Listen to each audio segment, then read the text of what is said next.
3 seconds, just 3 seconds. இந்த 3 செகண்ட்ஸில் தான் உங்கள் கான்டென்ட்டை படிக்கலாமா இல்லை ஜஸ்ட் ஸ்கிப் பண்ணிட்டு போகலாமான்னு சொல்லி பீப்புள் டிசைட் பண்ணுவாங்க. டிஜிட்டல் மார்க்கெட்டிங் வந்ததுக்கப்புறமா ரிட்டன் கான்டென்ட்டுக்கான வேல்யூ ரொம்பவே அதிகமாக இருக்குது. உங்களோட வெப்சைட் கான்டென்ட்டாக இருந்தாலும் சரி, ஒரு பிளாக் கான்டென்ட்டாக இருந்தாலும் சரி, லிங்க்டின் போஸ்ட், இன்ஸ்டாகிராம், எதுவாக வேணாலும் இருக்கலாம். ஃபர்ஸ்ட் 3 செகண்ட்ஸில் உங்களால் ஆடியன்ஸோட அட்டென்ஷனை கேப்சர் பண்ண முடியலைன்னா, ஃபர்ஸ்ட் 3 செகண்ட்ஸில் உங்கள் கான்டென்ட்டை அவங்களுக்கு பிடிக்க வைக்க முடியலைன்னா, ஃபர்ஸ்ட் 3 செகண்ட்ஸில் அவங்களோட க்யூரியாசிட்டியை உங்களால் ரைஸ் பண்ண முடியலைன்னா, ஆப்வியஸ்லி உங்களோட கான்டென்ட் ஃபெயில் ஆகிடும். கான்டென்ட் அப்படின்றது இன்ஃபர்மேஷனை மட்டும் ஷேர் பண்ணால் பத்தாதுங்க. காம்படிஷன் அதிகமாக இருக்குது, கான்டென்ட் ரைட்டர்ஸும் அதிகமாக இருக்காங்க. அப்போ உங்கள் பிஸ்னஸோட கான்டென்ட்டை, உங்களோட கான்டென்ட்டை பீப்புள் படிக்கணும். படித்ததோடு நிறுத்தாமல் அதை ஷேர் பண்ணணும். ஷேர் பண்ணதோடு நிறுத்தாமல் உங்களை ட்ரஸ்ட் பண்ணவும் ஆரம்பிக்கணும். இவ்வளோ இம்பார்ட்டன்ஸ் இருக்குது ஒரு குட்டி கான்டென்ட்டுக்கு பின்னாடி. இன்றைக்கி வீடியோவில் அப்படிப்பட்ட அட்ராக்டிவான கான்டென்ட்டை நீங்கள் எப்படி க்ரியேட் பண்ணலான்னு நான் எக்ஸ்பிளைன் பண்ண போகிறேன். நான் சௌமியா அண்ட் இது என்னோட சேனல் சௌமியா ஸ்ரீனிவாசன். இந்த கான்டென்ட்டோட ஃபண்டமெண்டல் பிரின்சிபல் என்ன அப்படின்னு பார்த்தீங்கன்னா, உங்களுக்காக எழுதாதீங்க, யார் படிக்கிறாங்களோ அவங்களுக்காக எழுதுங்க. ஸோ நீங்கள் எழுதுறதுக்கு முன்னாடியே ஆடியன்ஸோட மைண்ட் செட்டை அண்டர்ஸ்டாண்ட் பண்ணிக்க ஆரம்பிக்கணும். ஒரு 3 கொஷின் உங்களை நீங்களே கேட்டுக்கோங்க. யாருக்காக எழுதுறீங்க? அவங்க மேஜராக என்ன இஷ்யூ ஃபேஸ் பண்ணிகிட்ருக்காங்க? இந்த கான்டென்ட்டை படித்து முடிச்சதுக்கப்புறமா அவங்களுக்கு என்ன கிடைக்கும்? இந்த 3 விஷயத்துக்கான ஆன்சர் உங்ககிட்ட இருக்குன்னா அந்த கான்டென்ட் கண்டிப்பாக ரெலவெண்ட் கான்டென்ட்டாகவும் இருக்கும், நல்லா பெர்ஃபார்மும் பண்ணும். இந்த 3ல் ஏதாவது ஒன்று ஃபெயில் ஆச்சுன்னா கூட ஆப்வியஸ்லி கண்டென்ட்டோட பெர்ஃபார்மன்ஸ் குறைய ஆரம்பிச்சிடும். ஸ்கிரிப்டாக இருக்கலாம், சோஷியல் மீடியா கான்டென்ட்டாக இருக்கலாம், இல்லை மேபி வெப்சைட் கான்டென்ட்டாகவும் இருக்கலாம். ரொம்ப டெக்னிக்கலாக, காம்ப்ளெக்ஸாக உங்களுக்கு எப்படி பிடிச்சிருக்கோ அப்படி எழுதாதீங்க. எழுத போகிறதுக்கு முன்னாடியே ஆடியன்ஸாக உங்களை ஃபீல் பண்ணி அவங்களுக்கு என்ன பிடிக்கும், எப்படி பிடிக்கும் தான் எழுத போகிறீங்க. எழுதி முடிச்சதுக்கப்புறமா நீங்கள் அதை படித்து பார்க்குற மாதிரி படிக்காதீங்க. உங்கள் பொருளுக்கான ஆடியன்ஸ், உங்கள் பொருளுக்கான கஸ்டமர் அதை எப்படி படிப்பாங்களோ அந்த ஆங்கிள்லேருந்து படித்து பாருங்கள். ஒரு கான்டென்ட்டில் ரொம்ப ரொம்ப ரொம்ப முக்கியமான விஷயம் என்ன அப்படின்னு பார்த்தீங்கன்னா, ஹூக் அப்படின்னு சொல்கிறோம். மீன் பிடிக்கிறப்ப தூண்டல் போடுவோம் இல்லைங்களா, அதில் கார்னரில் ஒரு கொக்கி ஷேப்பில் இருக்கும் இல்லையா, அதுதான் ஹூக்குன்னு சொல்கிறோம். இப்போ அந்த ஹூக்கோட நீங்கள் ஒரு புழு அட்டாச் பண்ணுறீங்களா, இல்லை ஒரு மாவு வைக்கிறீங்களா, இல்லை மீன் பிடிக்கிறதுக்குனே சில பேக்கெட்டட் ஐட்டம்ஸ் இருக்குது, அந்த மாதிரி ஏதாவது அட்டாச் பண்ணுறீங்களாங்கிறது தான் விஷயம். அதை அட்டாச் பண்ணி தூக்கி வீசிட்டு அந்த ஹூக் வந்துட்டு மீனோட ஜாலை மாட்டும். அந்த ஜாலை மாட்டிருச்சுன்னா அதுக்கப்புறம் நம்ம திரும்ப அதை எடுத்துக்கலாம். இதுதான் ஹூக்கோட இம்பார்ட்டன்ஸ். இப்படிப்பட்ட ஹூக்கை நீங்கள் எம்டியாக போட்டாலோ, இல்லை யூஸ் இல்லாத மீனுக்கு பிடிக்காத ஏதாவது ஒரு ஐட்டம்ஸ் வச்சு போட்டாலோ ஆப்வியஸ்லி அது வேஸ்ட் ஆயிரும். அதே மாதிரி தாங்க நீங்கள் எழுதக்கூடிய கான்டென்ட்டோட இனிஷியல் ஸ்டார்டிங் ஸ்டேட்மெண்ட்டை தான் நம்ம ஹூக் அப்படின்னு சொல்கிறோம். அந்த ஹூக்கை நீங்கள் யாருன்னு இன்ட்ரடியூஸ் பண்ணக்கூடாது. நீங்கள் எதை பற்றி பேச போகிறீங்கன்னு சொல்லக்கூடாது. Good morning, good afternoon, hi, hello, எப்படி இருக்கீங்க சொல்லவே கூடாது.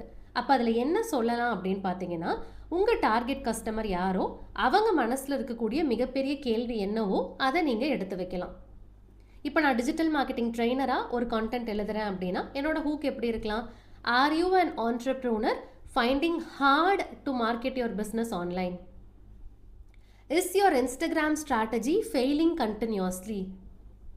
ஸோ இந்த மாதிரி அவங்களுக்கு சம்மந்தப்பட்ட ஒரு கொஷின் நான் கேட்குறேன். இந்த கேள்வி அவங்க மைண்ட்லேயும் ஓடிட்டு இருந்திருக்கும். ஸோ அதே இதை நான் என்னோட ஹூக் லைனாக வைக்கிறப்ப ஆப்வியஸ்லி அதை படிக்க ஆரம்பிப்பாங்க.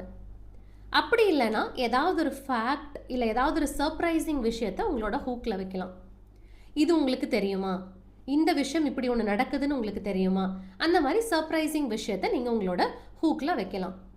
அப்படி இல்லையா ஒரு ப்ராப்ளம் ஸ்டேட்மெண்ட், உங்கள் டார்கெட் கஸ்டமர்ஸ் ஃபேஸ் பண்ணுற மிகப்பெரிய ப்ராப்ளமை உங்களோட ஃபர்ஸ்ட் லைனில் வைக்கலாம். அப்போ நான் படித்து பார்க்குறப்ப எனக்கும் அந்த ப்ராப்ளம் இருக்குன்னா எனக்கு அந்த ஃபர்ஸ்ட் லைன் கனெக்ட் ஆயிரும். அப்புறம் கண்டினியூவாக அடுத்த பேராகிராஃப்க்கு நான் படிக்க ஆரம்பிப்பேன். ஒரு கான்டென்ட் ரைட்டருக்கு இருக்க வேண்டிய முக்கியமான டிசிப்ளின் என்ன அப்படின்னு பார்த்தீங்கன்னா, டிசிப்ளின் ஆஃப் கிளாரிட்டி. தெளிவு இருக்கணும். அண்டு பட்டன் போட்டு சென்டென்ஸை பெருசாக்கி காம்பவுண்டாக காம்ப்ளெக்ஸாக மாற்றுறது யாருக்குமே பெனிஃபிட் இல்லை. அதுக்கு பதிலாக சிம்பிள் சென்டென்ஸ், ஒரு சென்டென்ஸ்லேயும் அளவாக 7 வேர்டு 8 வேர்டு. ஒரு பேராகிராஃப் அப்படின்னு எடுத்துட்டிங்கன்னா 2-3 சென்டென்ஸ், அது முடிச்சிருச்சுன்னா நெக்ஸ்ட் பேராகிராஃப்.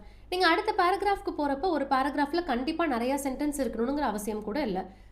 நெக்ஸ்ட் விஷயம், எந்த ஒரு கான்டென்ட் எழுதினாலுமே அதில் ஸ்ட்ரக்சர் அப்படின்றது ரொம்ப முக்கியம். ஃபார் எக்ஸாம்பிள், நீங்கள் ஸ்டார்ட் பண்ணுறப்ப ஹூக் லைனோட ஸ்டார்ட் பண்ணுறீங்க. அதுக்கப்புறமா பார்த்தீங்கன்னா நீங்கள் ஹூக்கில் மென்ஷன் பண்ணியிருக்கிற ப்ராப்ளம் இல்லை இஷ்யூ இல்லை ஒரு கொஸ்டின் அந்த மாதிரிலாம் ஏதாவது கேட்டிருக்கீங்க இல்லையா, அதோட இன்டென்சிட்டியை பற்றி அடுத்தது பேச போகிறீங்க. அது எவ்வளோ டெப்த்தாக இருக்குது, எவ்வளோ ஆழமான பிரச்சனை அது, அதோட இம்பேக்ட் என்ன அப்படின்ற மாதிரி. மூணாவதா, நீங்கள் அதுக்கான கரெக்ட் சொல்யூஷன் ப்ரொவைடராக எப்படி சொல்கிறீங்க, உங்களோட சர்வீஸ் என்னது, உங்களோட ப்ராடக்ட் என்னதுன்ற மாதிரி மூணாவது கொடுக்க போகிறீங்க. ஃபைனலாக ஒரு கிளியர் சிடிஏ. இந்த ப்ராடக்டை உங்ககிட்ட வந்து வாங்கணும்னா அவங்க என்ன செய்யணும், இல்லை உங்ககிட்ட பேசணும், உங்ககிட்ட கன்சல்டேஷன் எடுத்துக்கணும்னா அவங்க என்ன செய்யணும். சிடிஏ பொறுத்த வரைக்கும் எனக்கு கால் பண்ணுங்க, இல்லைன்னா மெசேஜ் பண்ணுங்க, இல்லைன்னா காமெண்ட் பண்ணுங்கிற கன்ஃபியூஷனே இருக்கக்கூடாது. ஒரே ஒரு சிடிஏ தான் இருக்கணும். DME, comment this, call, visit website அந்த மாதிரி. மோஸ்ட் ப்ராபப்ளி சோஷியல் மீடியாக்காக கான்டென்ட் எழுதுறீங்க அப்படின்னா ஃபோன் நம்பரை இந்த மாதிரி லாஸ்ட் சிடிஏல டைரெக்டாக கொடுக்கறத விட காமெண்ட் இல்லை மெசேஜ் இல்லை வெப்சைட் விசிட்னு சொல்றது ப்ராப்பரான சிடிஏவா இருக்கும்.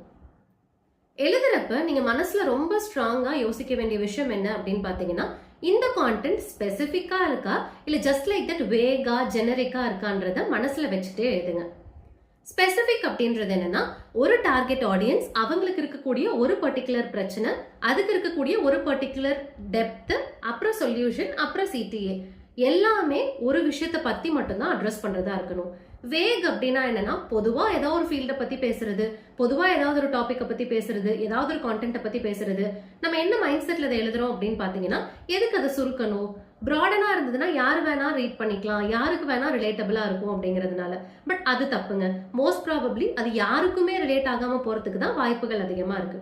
ஸோ கான்டென்ட் எழுதுறப்ப இந்த ஃபனல், இந்த நேரோ டவுன் போட்டுருங்க, இந்த ஸ்ட்ரக்சர் போட்டுருங்க.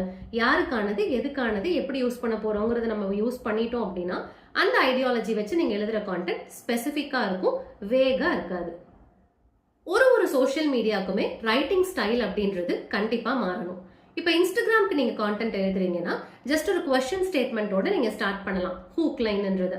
அதுக்கப்புறம் பாத்தீங்கன்னா ஃபோன் பிரேக்ஸ் எடுத்துக்கோங்க. ஃபோன் பிரேக் அப்படின்னா என்னன்னா, இன்ஸ்டாகிராம் மோஸ்ட்லி பார்க்குறவங்க ஜஸ்ட் மொபைல் ஃபோனில் தான் பார்ப்பாங்க. அப்படி இருக்கப்ப ஃபுல் வேர்ட்ஸாக இருந்ததுன்னா அவங்களுக்கு பார்க்குறதுக்கோ படிக்கிறதுக்கோ ஹெல்ப் பண்ணாது. அந்த மாதிரி சமயத்தில் சென்டென்சஸை பிரேக் பண்ணுங்க, குட்டி குட்டி சென்டென்சஸாக எழுதுங்க, ரிலேட்டபிளாக இருக்கும். அது மட்டும் இல்லாமல் டெக்னிக்கல் வேர்ட்ஸ், காம்ப்ளெக்ஸ் வேர்ட்ஸ் இன்ஸ்டாகிராமில் கண்டிப்பாக யூஸ் பண்ணாதீங்க. சிடிஏ லாஸ்ட் லைன் பொறுத்த வரைக்கும் காமெண்ட் பண்ணுங்க, இல்லைன்னா மெசேஜ் பண்ணுங்கிறத சிடிஏவா யூஸ் பண்றப்ப என்கேஜ்மெண்ட் ரேட் அப்படிங்கிறது உங்களுக்கு கொஞ்சம் அதிகமா இருக்கும். ஸோ குவெஸ்சனோட சிடிஏவை முடிக்கிறதுக்கு பாருங்க. இதை நீங்க ஆல்ரெடி பார்த்துருக்கீங்களா, இது நீங்க ஆல்ரெடி பண்ணியிருக்கீங்களா, இந்த டூலை பத்தி உங்களோட ஒப்பீனியன் என்ன, இப்படி குவெஸ்சனோட முடிக்கிறப்ப உங்களோட என்கேஜ்மெண்ட் ரேட் அப்படின்றது அதிகமாகும். இதே நீங்க லிங்க்டனுக்காக கான்டென்ட் எழுதுறீங்க, ஒரு போஸ்ட் எழுதுறீங்க அப்படின்னா எடுத்த உடனே ஒரு பஞ்சி லைனோட ஆரம்பிங்க. அந்த பஞ்சி லைனுக்கு அப்புறமா கீழே இருக்கக்கூடியதெல்லாம் பேராகிராஃப்ஸா தான் இருக்க போகுது. ஸோ டீடைல்டு பேராகிராஃப்ஸாக கொடுக்காதீங்க. ஒரு பேராகிராஃபில் ஒரு சென்டென்ஸ்லேருந்து 3 சென்டென்ஸ் வரைக்கும் தான் மேக்ஸிமம் இருக்கணும், அதுக்கு மேலே இருக்காமல் பார்த்துக்கோங்க. ஸோ டோட்டலாக ஒரு 100 வேர்ட்ஸ் எழுதுறீங்கன்னா அதுக்கு ஏற்ற மாதிரி ஸ்ப்ளிட் பண்ணிக்கோங்க பேராகிராஃப்கான சைஸை. வாட்ஸ்அப்பில் மெசேஜஸ் அனுப்புறீங்க, ப்ராட்காஸ்ட் அனுப்புறீங்க, இந்த மாதிரி நீங்கள் ஏதாவது பண்ணுறப்ப யூ அப்படிங்கிற வேர்டை யூஸ் பண்ணுங்க, யுவர் அப்படிங்கிற வேர்டை யூஸ் பண்ணுங்க, நீங்கள், உங்களுக்கு, அந்த மாதிரி யூஸ் பண்ணுறப்ப தான் வாட்ஸ்அப்பில் மெசேஜ் படிக்கிறவங்களுக்கு ரிலேட்டபிளாக இருக்கும். வி அப்படிங்கிற வேர்ட் யூஸ் பண்ணி நாங்க, நம்ம இப்படியெல்லாம் சொல்ல ட்ரை பண்ணீங்கன்னா பெருசா கான்டென்ட்ங்கிறது ரிலேட் ஆகாது. ஒரு கான்டென்ட் சக்சீட் ஆகிறதுக்கு 80% ஆஃப் த எஃபர்ட் நீங்க எங்க போடணும் அப்படின்னு பாத்தீங்கன்னா ஹெட்லைன்ஸ் அண்ட் டைட்டில்ஸ் தான். Most probably headlines and titles படிக்கிறவங்க தனக்கு ரிலேட்டபிளா இல்ல, அதுல எந்த ஃபீலுமே இல்லைன்னு தோணுச்சுன்னா உங்களோட கான்டென்ட்டை இக்னோர் பண்ணிட்டு போயிடுவாங்க. ஒரு யூடியூப் வீடியோவா இருக்கட்டும், ஒரு பிளாகா இருக்கட்டும், ஒரு ஆர்டிக்கலா இருக்கட்டும், அதுக்கான டைட்டில், ஹெட்லைன் அப்படின்றது ரொம்ப ரொம்ப ரொம்ப முக்கியம். அதுல கீவேர்ட்ஸ் யூஸ் பண்ணி ஹெட்லைன்ஸ் எழுதுறதுக்கு பாருங்க. கீவேர்ட்ஸ் அப்படின்றது உங்க ப்ராடக்ட், உங்க சர்வீஸ், நீங்க அந்த ஹெட்லைன்ல கீழே எழுதிருக்கக்கூடிய கான்டென்ட்ல என்ன இம்பார்ட்டண்டா பேசியிருக்கீங்களோ, எதை மக்கள் அதிகமா யூஸ் பண்ணி தேடுறாங்களோ அந்த வார்த்தையை தான் நம்ம கீவேர்ட் அப்படின்னு சொல்றோம். அந்த கீவேர்ட்ஸை யூஸ் பண்ணி ஹெட்லைன்ஸ் எழுதலாம். அது மட்டும் இல்லாம நம்பர்ஸ், ஃபேக்ட், 2026ல இதுதான் பெஸ்ட் ஸ்ட்ராட்டஜி, உங்களுக்கு 2026ல எது பெஸ்ட்னு தெரியுமா, இந்த மாதிரி நம்பர்ஸ் யூஸ் பண்ணி எழுதுறது. டாப் 5 டிப்ஸ், பெஸ்ட் 5 காலேஜஸ், இந்த மாதிரி நம்பர்ஸ் யூஸ் பண்றப்ப ஆப்வியஸ்லி அதுக்கான அட்ராக்ஷன் அப்படின்றது அதிகமாக தான் இருக்கும். ஹெட்லைன் வந்து இன்ட்ரெஸ்டிங்கா இல்ல, ரிலேட்டபிளா இல்லைன்னா உள்ள இருக்க கான்டென்ட் படிச்சா அவங்களுக்கு ஃப்ரீ ஆஃப் காஸ்ட்ல கோல்டே கிடைக்கும் அப்படின்னாலுமே மோஸ்ட் ப்ராபப்ளி அவாய்ட் பண்ணிட்டு மூவ் பண்ணிடுவாங்க. எழுதி முடிச்சதுக்கு அப்புறமா நீங்க பண்ண வேண்டிய முக்கியமான ப்ராசஸ் எடிட்டிங் அப்படின்றது. எடிட்டிங்ல லிட்ரலி ரீரைட் தான் பண்ண போறீங்க. நீங்க ஃபர்ஸ்ட் எழுதின விஷயம் உங்களோட மொத்த ஐடியாஸையும் வெளியே கொண்டு வந்திருக்கும். அதுக்குன்னு ஸ்ட்ரக்சர் இருக்காது. மோஸ்ட் ப்ராபப்ளி ஒரு சென்டென்ஸ்க்கும் அடுத்த சென்டென்ஸ்க்கும் கனெக்டிவிட்டி இருக்காது. Maybe spelling and grammatical errors கூட இருக்கலாம். அப்ப நீங்க இந்த எடிட் பண்ற டேபிள்ல ஆடியன்ஸ் பாயிண்ட் ஆஃப் வியூல இருந்து படிச்சு பாக்குறப்ப எந்த ஸ்டேட்மெண்ட் எந்த இடத்துல வரணும், எந்த சென்டென்ஸ் எந்த இடத்துல வரணும், பேராகிராஃபோட அலைன்மெண்ட் எப்படி இருக்கு, அதிகமா இருக்கா கம்மியா இருக்கா, ரொம்ப டெக்னிக்கலா ஏதாவது பேசியிருக்கோமா, இந்த கிளாரிட்டி கம்ப்ளீட்டா உங்களுக்கு கிடைச்சிரும். இது மட்டும் இல்லாம காமா ஃபுல் ஸ்டாப்ல ஏதாவது மிஸ்டேக்ஸ் இருக்கு, அப்படி இல்லைன்னா மேபி ஸ்பெல்லிங் எரர்ஸ் ஏதாவது வந்திருக்கு, கிராமட்டிக்கல் எரர்ஸ் ஏதாவது வந்திருக்குன்னா அதையுமே நம்ம ஆட்டோமேட்டிக்கா கரெக்ட் பண்ணிடுவோம். எடிட் பண்ணாம ஒரு கான்டென்ட்டை நம்ம பப்ளிஷ் பண்றப்ப என்னைக்கா இருந்தாலுமே ஏதாவது ஒரு இடத்துல தப்பான மீனிங்ல தப்பான விஷயத்தை நம்ம டெலிவர் பண்றதுக்கான சான்சஸ் நிறையவே இருக்கு. அப்படிப்பட்ட ஒரு சிங்கிள் கான்டென்ட் இதுக்கு முன்னாடி நீங்க எழுதின 100 பர்ஃபெக்டான கான்டென்ட்டோட பேரை ஜஸ்ட் சிங்கிள் செகண்ட்ல கெடுத்துரும். இப்போ பிசினஸ்க்கு கான்டென்ட் எழுதுறீங்கன்னா இவ்வளோ விஷயங்கள் இருக்கு. நீங்க பர்சனல் பிராண்டுக்கு கான்டென்ட் எழுதுறீங்கன்னா உங்களுக்கு நீங்க உங்களை ப்ரமோட் பண்ணிக்கிறதுக்கு உங்களுக்குன்னு ஒரு தனி அடையாளத்தை கிரியேட் பண்ணிக்கிறதுக்கு கான்டென்ட் எழுதுறீங்க அப்படின்னா அப்ப நீங்க மனசுல வச்சுக்க வேண்டிய முக்கியமான விஷயம் கன்சிஸ்டன்ட் வாய்ஸ் அப்படின்றது. இப்ப நமக்குன்னு சொல்லி ஒரு யூனிக் வாய்ஸ் இருக்கு இல்லைங்களா? அந்த வாய்ஸ் நம்மளை தெரிஞ்சவங்களுக்கு, நம்ம வாய்ஸ் ஆல்ரெடி கேட்டுட்டே இருக்கிறவங்களுக்கு நம்மளை பார்க்காமையே அந்த வாய்ஸை கேட்டா அது நம்ம தாங்கிற ஃபீல் கொடுத்துரும். அதே மாதிரி தாங்க நீங்க எழுதுற விஷயமும்.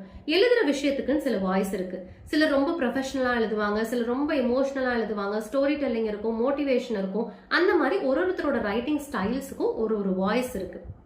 உங்களுக்கான வாய்ஸை நீங்க ஸ்டார்டிங்ல ஃபிக்ஸ் பண்ணீங்கன்னா அந்த வாய்ஸ் தான் கன்சிஸ்டன்டா இருக்கணும். இந்த வாய்ஸ் ஒரு பர்டிகுலர் பிசினஸ் பண்றவங்களுக்கு இன்னொரு பர்டிகுலர் பிசினஸ் பண்றவங்களுக்கு 2 பேருக்குமே காமனா இருக்கவே கூடாது. அதுல டிஃபரன்சஸ் நம்ம காமிக்க தான் செய்யணும். உங்களோட பர்சனல் பிராண்டுக்கு எப்படிப்பட்ட வாய்ஸ் டிசைட் பண்றதுங்கிறதுல டவுட்ஸ் இருந்தது அப்படின்னா வாய்ஸ் அப்படின்னு காமெண்ட் பண்ணுங்க, டிஸ்கஸ் பண்ணலாம். இதுக்கான ஸ்ட்ராட்டஜி நான் இப்ப லைவ் வீடியோல சொல்லாததுக்கு மிகப்பெரிய ரீசன் என்னன்னா, பர்சனல் பிராண்டுங்கிறது ஒரு தனிப்பட்ட மனிதரோட அடையாளம். நானும் டிஜிட்டல் மார்க்கெட்டர் தான் பண்றேன், நீங்களும் டிஜிட்டல் மார்க்கெட்டரா தான் இருக்கீங்கன்னா நான் யூஸ் பண்ற அதே வாய்ஸ் உங்களுக்கு செட் ஆகாது. அதனாலதான் இதை மட்டும் நான் காமெண்ட் பண்ணுங்க, டிஸ்கஸ் பண்ணிக்கலான்றத சொல்றேன். ஏஐ டூல்ஸ் யூஸ் பண்ணி கண்டென்ட் எழுதலாமா சௌமியா அப்படின்ற கொஸ்டின் இப்ப இந்த நேரத்துல கண்டிப்பா உங்களுக்கு வந்திருக்கும். தாராளமா ஏஐ டூல்ஸ் யூஸ் பண்ணலாம், ஆனா கண்டென்ட் எழுதுறதுக்கு கிடையாதுங்க. ஐடியாஸ் ஜென்ரேட் பண்றதுக்கு, பிரெயின் ஸ்டார்ம் பண்றதுக்கு, நம்ம எழுதுறது கரெக்டா இல்லையான்னு சொல்லி ஆர்கியூ பண்றதுக்கு.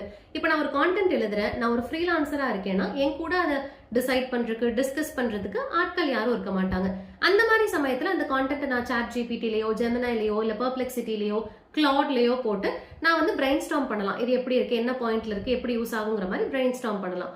சில சமயம் நமக்கு பிளாக் ஆயிடும், எந்த இடத்துல எதை யோசிக்கணும், எப்படி யோசிக்கணும்னே தெரியாது. அந்த மாதிரி சமயத்துல அதை ஜஸ்ட் தூண்டி விடுறதுக்காக ஏஐ டூல்ஸை வச்சு இந்த பர்டிகுலர் பிசினஸ்க்கு என்ன மாதிரி ஐடியாலஜிஸ் ஒர்க் அவுட் ஆகுங்கிற மாதிரி நான் கேட்கலாம். இதுக்காக மட்டும் தான் நான் ஏஐ டூல்ஸை யூஸ் பண்ணணுமே ஒழிய கம்ப்ளீட் பிளானர், கம்ப்ளீட் கான்டென்ட்டை ஜென்ரேட் பண்ணி அப்படியே காப்பி பேஸ்ட் பண்றதுக்கு ஏஐ டூல்ஸ் யூஸ் பண்ண ஆரம்பிச்சேன்னா கான்டென்ட் ரைட்டரா என்னோட ஜர்னி சீக்கிரமா எண்ட் பாயிண்ட் நோக்கி மூவ் ஆயிட்டு இருக்குன்னு அர்த்தம். இந்த வீடியோ உங்களுக்கு பிடிச்சிருக்கு அப்படின்னா நீங்க பண்ண வேண்டிய ஒரு சின்ன விஷயம் என்னன்னு பாத்தீங்கன்னா, உங்க பிசினஸோட சோஷியல் மீடியா பேஜஸ் இல்ல வெப்சைட் இல்ல உங்களோட பர்சனல் பிராண்டிங் பேஜஸ் இல்லனா வெப்சைட் குள்ள போயிட்டு ஜஸ்ட் ஒரு ஆர்டிகிள் இல்ல ஒரு பேஜ் இல்ல ஒரு போஸ்ட் படிச்சு பாருங்க. அந்த ஃபர்ஸ்ட் சென்டென்ஸ் நீங்க படிச்ச உடனேயுமே செகண்ட் சென்டென்ஸ் படிக்கணுங்கிற ஆசை ஜென்யூனாவே உங்களுக்கு வருதான்னு பாருங்க. வரலன்னா உங்களோட கான்டென்ட்டை ரீரைட் பண்றதுக்கான கரெக்ட் டைம் இதுதான். Thank you for watching this video. Bye.